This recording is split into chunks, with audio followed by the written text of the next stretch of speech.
बिस्मिल्लाहिर्रहमानिर्रहीम।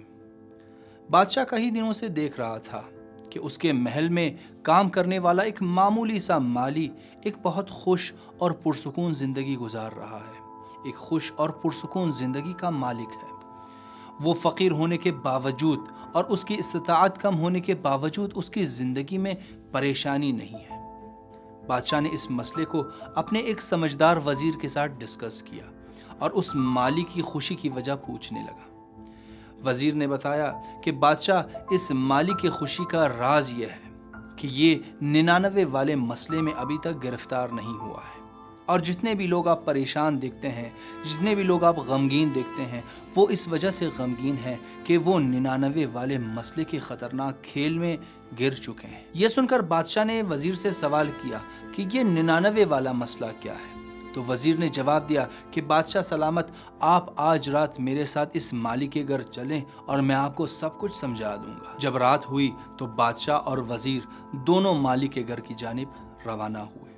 कुछ देर चलकर जब वो माली के दरवाजे के पास पहुंचे तो माली के दरवाजे पर एक थैला रख दिया जिसमें 99 सोने के सिक्के थे और थैले पर लिख दिया कि इसमें 100 सोने के सिक्के आपकी खिदमत में पेश किए जा रहे हैं। और दरवाज़ा खटखटाकर बादशाह और वज़ीर दूर जाकर तमाशा देखने लगे। दरवाजे पर दस्तक की आवाज़ सुनकर माली घर से बाहर आया और उसने देखा कि उसके दरवाजे पर एक थैला पड़ा हुआ है। वो थैले को लेकर अंदर चला गया और कुछ देर बाद एक चिराग लेकर बाहर आया और अंधेरे में कुछ ढूंढने लगा। कुछ देर ढूंढने के बाद वो दोबारा घर के अंदर चला जाता है और कुछ देर के बाद उसका बेटा चिराग लेकर अंधेरे में कुछ ढूंढने लगता है। लेकिन कुछ देर ढूंढने के बाद जब उसे कुछ न मिला तो वो मायूस होकर घर के अंदर चला जाता है और वज़ीर बादशाह से कहता है कि इसका नतीजा आप कल खुद देख लें। अगले दिन बादशाह ने देखा कि वो माली परेशान है, वो माली गमगीन है और बादशाह ने वज़ीर से उसकी परेशानी की वजह पूछी। वज़ीर ने कहा कि बादशाह, आप उस माली को बुलाकर खुद उसकी गमगीनी की वजह उससे पूछ लें।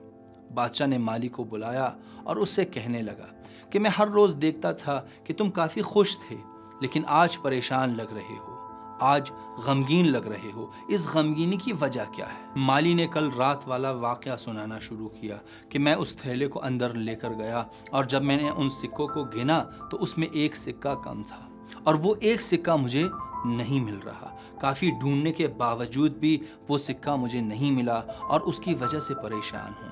ये सोच रहा हूँ कि वो एक सिक्का कहाँ गिरा होगा। ये सुनते ही वज़ीर ने बादशाह की जानिब रुख करके कहा कि बादशाह, दुनिया में अक्सर लोग उन 99 सिक्कों को भूलकर उस एक सिक्के की वजह से परेशान रहते हैं। ये अक्सर लोगों की ज़िंदगी की कहानी और दास्तान है कि अक्सर लोग अपनी ज़िंदगी में अल्लाह की अता करदा 99 नेमतों को भूल जाते हैं और वो एक नेमत जो उनके पास नहीं होती, उस एक नेमत के लिए अपनी खुशी और अपना सुकून बर्बाद कर देते हैं। अगर किसी के पास बेटियां हैं तो वो एक बेटा मिलने के लिए अपनी खुशी और सुकून बर्बाद करता है। अगर किसी के पास इज्जत है तो वो शोहरत हासिल करने के लिए अपनी इस इज्जत से गाफिल रहता है और अपना सुकून बर्बाद करता है।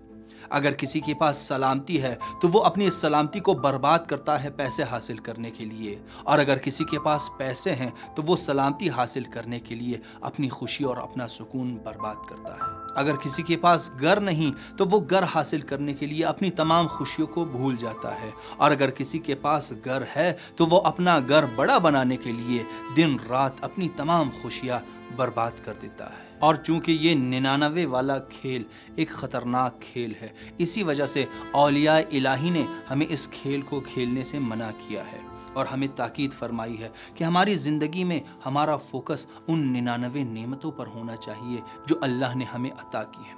उस एक नेमत को भूल जाएं जिसे अल्लाह ने किसी भी मसलहत की बिना पर हमें अता नहीं किया है। अगर हमारी तवज्जो और हमारा फोकस उन 99 नेमतों पर होगा जो अल्लाह ने हमें अता की है तो फ़कीर होने के बावजूद, गरीब होने के बावजूद हम एक खुश और पुरसुकून ज़िंदगी गुजार सकते हैं। لیکن اگر ہمارا فوکس اور ہماری توجہ اس ایک نعمت پر ہوگی جو ہمارے پاس موجود نہیں، تو مالدار اور امیر ہونے کے باوجود بھی ہم ایک خوش اور پرسکون زندگی نہیں گزار سکتے۔ اسی وجہ سے امام باقر علیہ السلام فرماتے ہیں کہ انسان کی کامیابی اس میں ہے کہ انسان لوگوں کے پاس موجود چیزوں کی نسبت لالچ نہ کرے۔